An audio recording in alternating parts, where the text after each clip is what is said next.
our final topic remains why I still love open world games. And this is one that Sean Ward, a friend of the channel, was he hit me up in the comments and was discussing, some of his displeasures with modern gaming and how he's finding it hard for certain things to really click with him, with a lot of the bloat and the 100+ hours of mindless engagement, mindless content in a lot of games, not just open world games, but open world games can very much be guilty of this. And we'll get into that. I want to discuss some of the pitfalls and some of the things I don't like about open world games as well. But to kick it off, carrying off the back of that GTA 3 discussion, I think that when I saw the freedom and just how unshackled you could be in these sandboxes, it created like a different, not expectation, because I don't want all games to be open world games, but it created like a different sense of what I understood to be possible in video games. And I think that a lot of the innovation that we see in gaming, whether it be, Elden Ring, or whether it be Tears of the Kingdom, with the innovation in puzzle solving and the innovation in exploration, and kind of just, once again, that sort of changed the game for how we could navigate in open worlds, and seeing what the influence of that game will be 5, 10 years, 15 years down the line is going to be incredible. Like, I imagine when I look at something like Jedi Survivor and the follow up to that, and imagine like doing some Breath of the Wild style puzzle solving mechanics, but with like force powers and shit. And like there's just so many open world games. It feels limitless. It feels like there's no ceiling on what could possibly take place. Now, the issues become whenever an open world game, to me, isn't just a game that's vast and empty and full of random combat encounters that add up to nothing substantial and just get you from point A to point B. If that's what you're doing in an open world, is getting from point A to point B, I think that you kind of have to ask yourself, was it necessary for this game to be an open world game? And I think you look at a lot of titles and go, yeah, why was this an open world game? Dragon Age Inquisition. I really do enjoy that game, but nothing about Dragon Age Inquisition really needed to be open world. I like the more kind of open, you had some open exploration going on in Dragon Age 2 and Dragon Age 1, but it wasn't open world. It still led you down like a linear pathway and got you to the big beats of the narrative, which I loved. And I thought the open world of Dragon Age Inquisition kind of hurt the overall immersion of the story. So when I look at open world games, and for what I really want from it, it should be mandatory that you have an open world game, because it aids some mechanic or some design choice that you like. Once again, Tears of the Kingdom, that kind of has to be open world. If you want to make that style of game, if you want to make a traditional Zelda game, doesn't really have to be open world. When I look at Grand Theft Auto, you're flying helicopters, you're driving these cars, you're pulling off these heists that incorporate the open world in the mission structure. Like that has to be open world for that to work.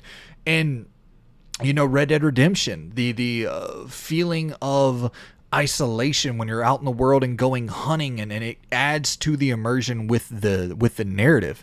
And so there's a lot of examples. I think there's a lot of examples of games that, like Metal Gear Solid 5, I know some people really, really love that game.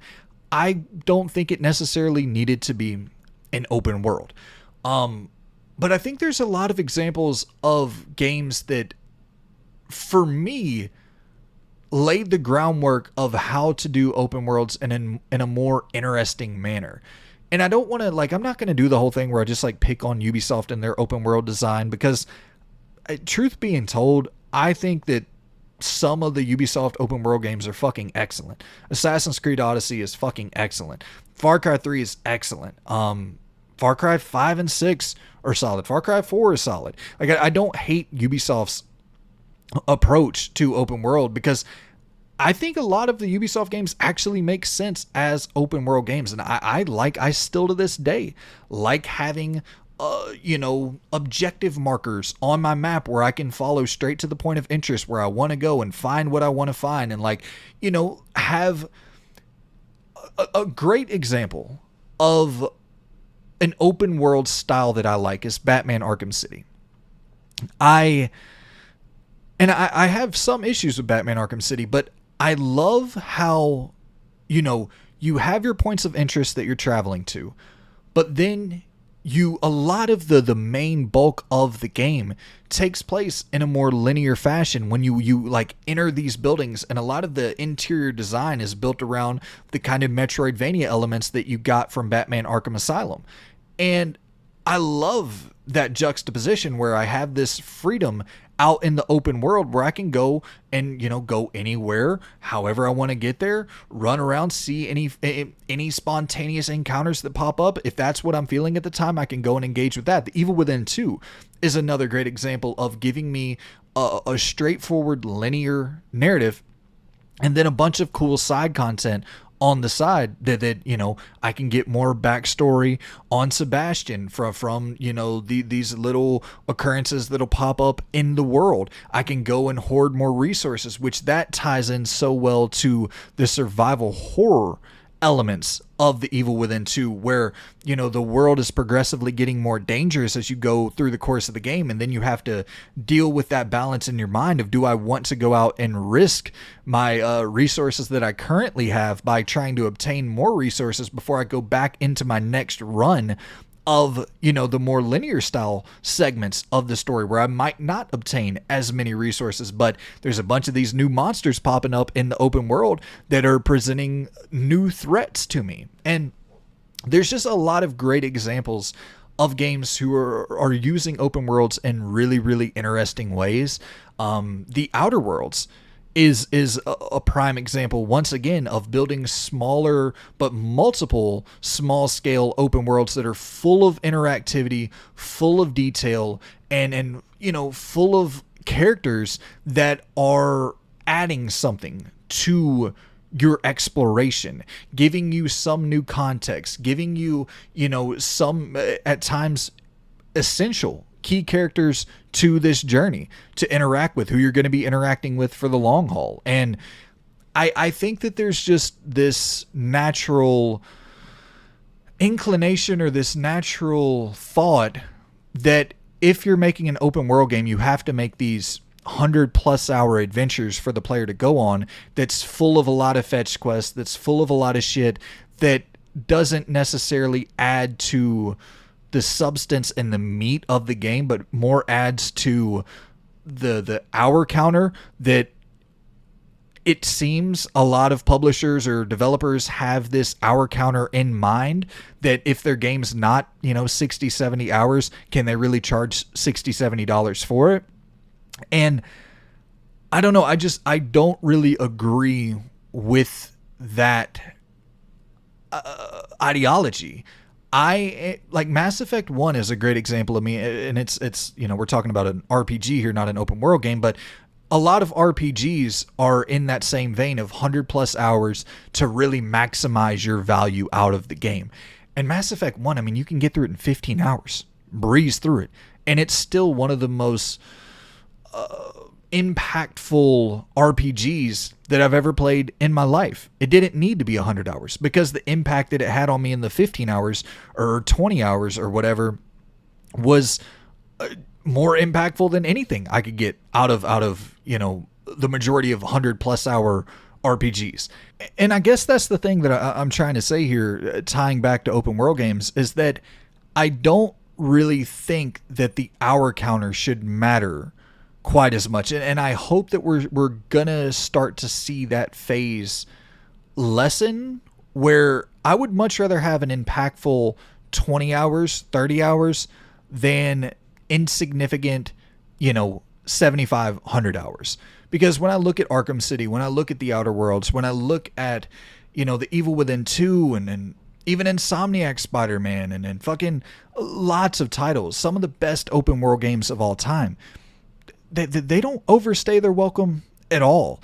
And like I said, I do think that open worlds breed a ton of innovation for this industry and the endless possibilities, because you can get something like Mercenaries, where it's this totally, or Just Cause, this total sandbox of carnage and chaos and destruction. Or you can get something like, Tears of the Kingdom, which is essentially a sandbox full of puzzle solving and mystery and innovation in that respect. Or then you can get something like Red Dead Redemption, where the open world aids the narrative so well. And there's just so many combinations of what you can get from an open world. I just, and this isn't, once again, to shit on Ubisoft or that design philosophy, because I don't hate it. I do hate some of the fetch questy nature that they put in their games, that seems like it's placed there just to pad the hour counter. I hate that, and I do want that to be removed. My whole thing is why am I doing this? When I'm playing a game, I often have that question, like, why am I doing this? And if I can't come up with a good answer for why I'm doing that, then it's not going to be something that I end up sticking with and finishing. And that is something that I do think needs to improve with open world games. But it's undeniable to me that there's no style of game that I can get more immersed into. There's no style of game that I think has that limitless, that no ceilings attached to it. That there's no genre of game that I feel really fits into that box like open world games, and since Grand Theft Auto 3, like we'll go over it, over the years, but I think that probably in the last 20 years, 12, 13 of my last 20 game of the years were probably open world games. It's just something that totally works for my brain. And I think there's so much that could still be done in this genre. And I think you're seeing it every year. The games that are like the game changers, the games of the generation, and in 2023 we have Breath of the Wild. 2022 we had Elden Ring.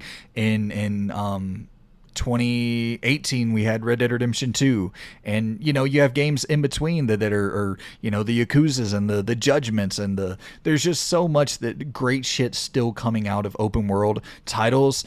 And I there's a lot that can be improved upon. There's a lot of ideas and design philosophy that I don't love, but it's still my favorite genre. It's still the genre that in my opinion has the greatest list of games ever. Like, if you stacked the open world genre up to the action adventure or the fucking whatever the case, I still think the open world genre has the list of the greatest games ever inside of it. I don't know if that ramble was satisfying, a satisfying answer to why I still love open world games. I wish I had a little bit more time to prepare and get my thoughts organized on that, but that's sort of my ramble of why I still love open world games, and also some things I think should be improved and can be improved within the genre. But once again, I think if you stack up the list of games, the greatest games of all time, you put the open world games up against this genre or that genre, I think open world games have